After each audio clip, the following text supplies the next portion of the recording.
In a room full of people, if I ask how many of you do not like reading, I guess most of us are going to raise our hands, including me. I know that's really awful. I mean, reading is such a great habit. We all should inculcate it in our daily lives. But yes, there exist people who just can't read. People like us, we just can't get along the idea of digging our head into books for hours and hours and then getting the information. We rather want a easy peasy quick substitute to it. And here we are with it now. The new system of reading books in the form of audiobooks. It's like your granny is telling you a story. You just have to quietly listen to it. So today I'm going to give book review of a book that I'm not actually reading, but I'm listening.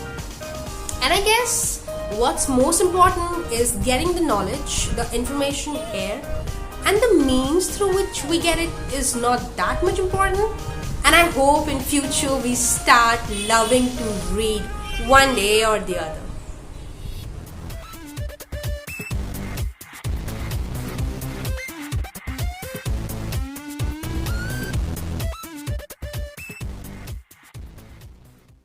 The commonly used social platform today is providing us with junk, and it's like we are acting like we have no other option but to grab that junk.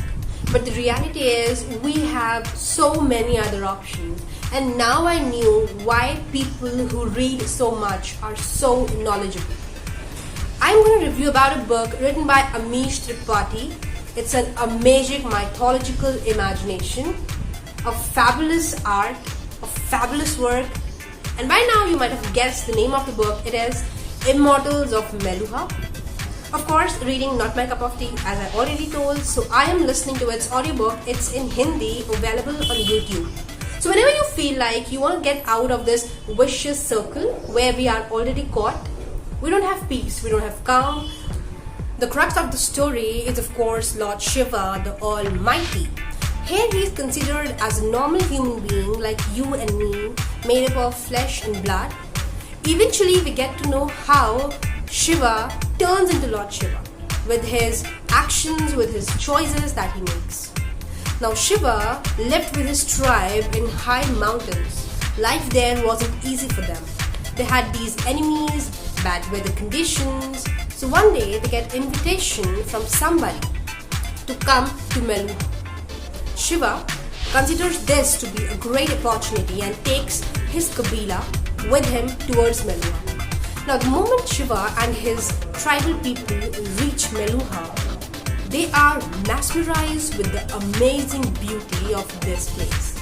Its glory literally lightens up Shiva. Now Shiva in general is an honest man. He has a captive character. Now after the very first night in Meluha, he realizes that he is no more a normal guest there. He is considered by people to be their savior from Chandravanshis. Now basically there is a never-ending fight between Suryavanshis and Chandravanshis.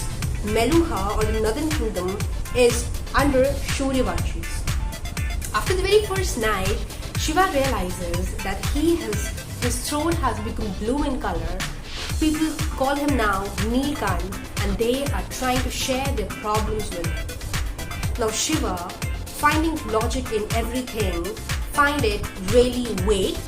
Now I found this concept to be really fresh, a perfect attempt to make us connect to our roots in general. And in the entire book, we have these small incidences about Lord Shiva and Sati, where Shiva finds this extremely strong connection with Sati, and they have these little romantic scenes between them. I'm really excited to finish this book and start with the second part of Shiva trilogy, and that is Secret of Nagas. So now times are gone when we used to give excuses saying, yeah, I wanted to know what happened in that book, or I really wanted to read that book, but I can't read it because I don't like reading. Because now we have the concept of audiobooks.